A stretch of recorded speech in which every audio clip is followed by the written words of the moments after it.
जय श्री हरि, जय लक्ष्मी नारायण, जय माता तुलसी। मेरे इस वीडियो को लाइक करें, चैनल को सब्सक्राइब करें और अधिक से अधिक इस वीडियो को शेयर कर भगवत प्रचार के इस कार्य में सहयोग कर अधिक से अधिक पुण्य प्राप्त करें।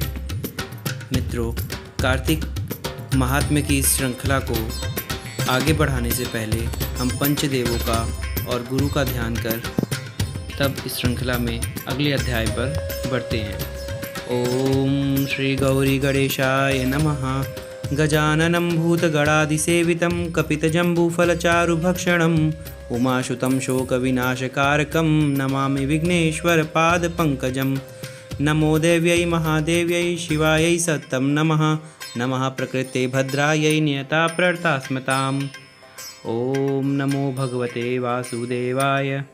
ओम नमो भगवते रुद्राय। नवग्रह मंडल के अधिष्ठाता भगवान श्री सूर्यदेव का ध्यान सभी नवग्रहों के साथ। ओम ब्रह्मा मुरारी त्रिपुरांतकारी भानु शशि भूमि सुतो बुधश्च गुरुश्च शुक्र शनि राहु केतवा सर्वे ग्रह शांतिकरा भवन्तु। ओम हरि ओम तत्सत्। ओम ध्यानमूलं गुरुर्मूर्तिपूजामूलं गुरुपदं मंत्रमूलं गुरुर्वाक्यं मोक्षमूलं गुरुकृपा। ओम श्री मातपितृचरणकमलेभ्यो नमः। मित्रों, 20वां अध्याय दीपावली की रात्रि को घर सजाने, दीपमालिका जलाने और महालक्ष्मी के पूजन के बारे में विस्तार पूर्वक बताते हुए नारद जी ने कहा, हे राजा पृथु, कार्तिक कृष्ण अमावस्या को दीपमालिका करने से दरिद्रता का विनाश होता है। इस संबंध में एक इतिहास सुनाता हूँ, ध्यानपूर्वक सुनो। थुरसैन देश में सत्य शर्मा नाम का एक अत्यंत दरिद्र ब्राह्मण था। उसके मन में एकमात्र यही कामना थी कि यदि मेरे पास धन हो तो मैं यज्ञ, दान, पूजा पाठ आदि कार्यों में समय व्यतीत करूं। अपनी दरिद्रता के निवारण का उपाय पूछने पर एक विद्वान ने उसे बताया कि तुम शिवजी की आराधना करो। ब्राह्मण सत्य शर्मा ने सच्चे हृदय से भगवान शिव की उपासना प्रारंभ की। 1 वर्ष बीतने पर शिवजी ब्राह्मण का रूप धारण करके उसके पास आए और बोले, हे विप्र, धन प्राप्ति के लिए तुम राजा के पास जाकर उससे वरदान मांगो कि कार्तिक की अमावस्या को तुम्हारे सिवाय कोई अपने घर में दीपक न जलाए। ब्राह्मण ने ऐसा ही किया। राजा ने उसकी बात स्वीकार करके कार्तिक कृष्ण चतुर्दशी को सारे शहर में ढिंढोरा पिटवा दिया कि अमावस्या को कोई भी अपने घर में दीपक न जलाए। राजा की आज्ञा मानकर अमावस्या की रात्रि को किसी ने भी दीपक नहीं जलाया। जब रात को लक्ष्मी जी नगर में आई तो उन्होंने देखा समस्त नगर में अंधेरा है, मगर एक ब्राह्मण का घर खूब सजा हुआ है और दीपमाला से जगमगा रहा है।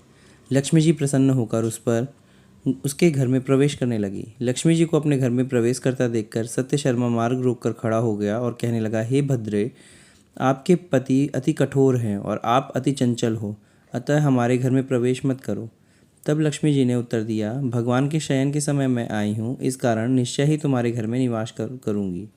यह सुनकर ब्राह्मण ने कहा, यदि आप इस बात की शपथ लो कि मेरी 3 पीढ़ियों तक इस घर में निवास करेंगी, तब इस घर में प्रवेश कर सकती हैं। लक्ष्मी जी ने कहा, यदि तुम विधिपूर्वक मेरा पूजन करते रहोगे तो मैं निश्चय ही तुम्हारे घर में वास करूंगी। यह सुनकर ब्राह्मण ने पूछा कि मैं किस विधि से आपका पूजन करूं कि आप मेरे घर में स्थायी निवास करें, इसका विधि विधान बताएं। लक्ष्मी जी ने कहा, हे ब्राह्मण, प्रतिवर्ष कार्तिक मास की अमावस्या को प्रातःकाल स्नान आदि से निवृत्त होकर देवताओं तथा पितरों का पूजन करो। दिन के तीसरे पहर में श्राद्ध करो। प्रदोष समय में दीपमाला करो। तुलसी के समीप मंदिर, चौराहा, शमशान, गौशाला आदि पवित्र स्थानों पर दीपमाला जलाओ। इस दिन बालक, वृद्ध और रोगी के अतिरिक्त अन्य कोई भोजन ना करे। सायकाल में स्वस्ति वाचन पूर्वक गणेश और कुबेर आदि देवी देवताओं का पूजन करें। तत्पश्चात लक्ष्मी जी का पूजन करो और कहो, कमल के आसन पर स्थित, कमल की फूलों की माला धारण करने वाली, कमल जैसे नेत्रों वाली, गंभीर नाभि, सुंदर वस्त्रधारी, देवताओं के हाथियों द्वारा मणियुक्त घड़ों से स्नान करने वाली, हाथ में कमल पुष्प लिए ऐसी लक्ष्मी मेरे घर में निवास करें।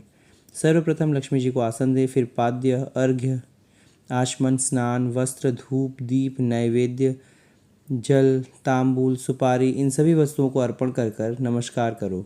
दीप जलाओ और समस्त रात्रि भगवान का कीर्तन करो। इस प्रकार कुबेर तथा लक्ष्मी जी का पूजन करके बंधु बांधवों सहित स्वयं भी भोजन करें। सत्य शर्मा ने विधिवत इसी प्रकार किया, जिससे उसके यहाँ काफ़ी धन धान्य हो गया। इसके बाद उसने अनेक यज्ञ और अन्य धार्मिक कार्य किए। जीवन के संध्या काल में सत्य शर्मा विरक्त होकर मथुरा चला गया और वहीं पर समाधिस्थ होकर विष्णुलोक को प्राप्त हुआ। इति 20वां अध्याय समाप्तम।